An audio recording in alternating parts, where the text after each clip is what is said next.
பெற்றோர்களுக்கு ஆசிரியர்களுக்கு கொஞ்சம் கொஞ்சம் பேசணும் சார் அப்படின்னார். அவர் சொன்னதையே கருப்பொருளாக்கி நான் பேச வேண்டும் என்று நினைக்கின்றேன். நான் இங்கு வந்தவுடன் என்னையும் திரு ராமசாமி அவர்களையும் அழைத்து எல்லோருமாக சேர்ந்து இந்த குத்து விளக்கை ஏற்ற சொன்னார்கள். நாங்களும் ஏற்றி வைத்து விட்டு வந்து அமர்ந்தோம்.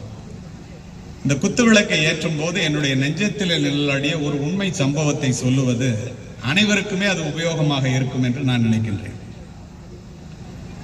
நானும் மாவட்ட கலெக்டரும் மேதகு மனிதர் அப்துல் கலாம் அவர்களும் இது போன்றது ஒரு பெரிய பள்ளியினுடைய விழாவிலே குத்து விளக்கை ஏற்றி வைத்து விட்டு வந்து அமர்ந்தோம். ஒரு பெண் எழுந்து இந்தியாவினுடைய மிகப்பெரிய பெருமை என்ன என்று அப்துல் கலாம் அவர்களிடம் ஒரு கேள்வியை கேட்டார்.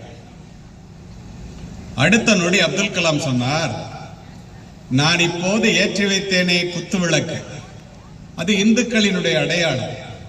அதை ஏற்றி வைக்க உபயோகித்தேனே மெழுகுவர்த்தி, அது கிறிஸ்தவர்களினுடைய அடையாளம்.